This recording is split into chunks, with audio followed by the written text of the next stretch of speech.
Superbox Delivery Beyond the Horizon is a driving game that's more akin to an endless runner game than an actual racing or driving game.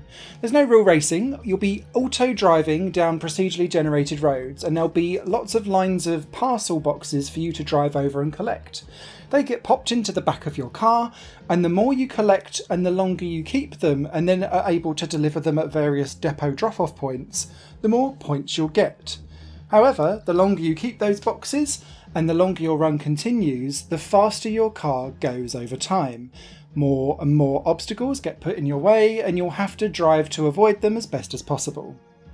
This game is really quite simple and does evoke that endless runner vibe, but I did quite like it. I think that the graphics are quite charming. It reminded me of Taito racing games, to be fair, but in a more 3D context because everything is diddy and cute. Almost like those photos where you're looking at it from a certain lens perspective and things look a little bit toyish. And it also reminded me of Koro Q for some reason. I don't really know why. The actual driving is just pouring left and right, and you can over time unlock some power-ups by banking your scores for points and going into the garage and getting some cosmetic upgrades, but also some general upgrades for your car too, that allow you to have like some invincibility mode, dropping down rainbow parcels, which are big like score multipliers. And that's all very good, and you can upgrade how many hits you can get before you die too. Usually you start off with a 1-hit death, but again you can invest to have up to 3 hits before your run is over. Ultimately though, this game lives and dies by whether you are interested in trying to go for the highest score possible. Now, my kind of concern with this is that there isn't online leaderboards necessarily. You aren't driven by having a proper local leaderboard really either, so it's just you against your high score, and I think that's really quite limiting.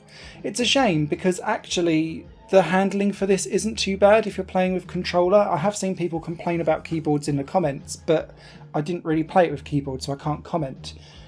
There are some things that I did like about this game outside of just generally driving and trying to avoid stuff. And that's that there is a radar at the top of the screen which tells you where the next hazard is coming from in relation to where you're driving on the road, because there's a lot going on sometimes, and if a car is speeding towards you, it will give you a little red exclamation mark indicator up on the top that will tell you, do you know what, you're on course for getting hit. And that's quite helpful because roads undulate and sometimes you're waiting to try and see what's there on the other side of the hill, and it's actually the exclamation mark that helps you out before the visual show. And so that allows the game to be more visually appealing and diverse and interesting, whilst not necessarily hampering the gameplay mechanics too. Ultimately, this lives and dies by your want to have a high score challenge that you're looking to personally. I burnt out on this just after an hour or so and I'd got most of the achievements, and so I'd recommend this probably on a sale rather than a full purchase, but there's nothing inherently wrong with the game. Just know that it's a very short, succinct and contained experience that's not going to give you hours and hours and hours and hours of replayability and joy.